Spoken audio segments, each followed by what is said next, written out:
हाय। जब भी हमें अपने फेस को ब्राइटन अप करना होता है या स्किन के टेक्सचर को स्मूथ करना होता है, so we do scrubbing. But every time scrubbing is not good for our skin.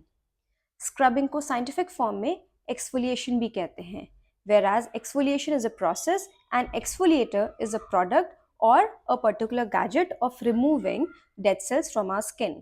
Market में कई सारे फॉर्म के एक्सफोलिएटर्स मिलते हैं, बट एक्सफोलिएटर एक सेरम फॉर्म में भी आता है।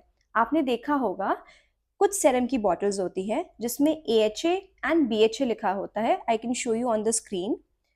अब ये है क्या? बहुत सारे लोग सोचते हैं what is AHA and BHA, but I want to tell you it's not for everyone.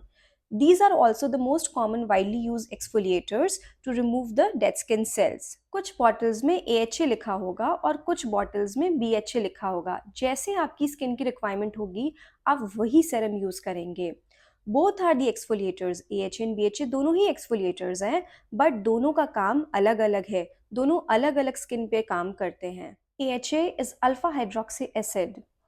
AHA can be used on dry skin or normal skin, but only when the person is suffering from hyperpigmentation, jhaya, sunspot, sun tanning, or acne scars, and it will also improve the complexion. Then, in that case, you have to use AHA.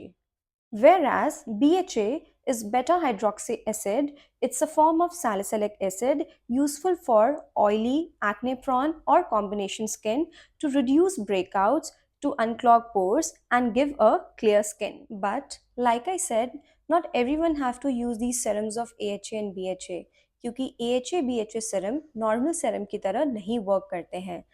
जब तक आपको कोई doctor या skin expert नहीं बोले तब तक आप यूज नहीं करेंगे।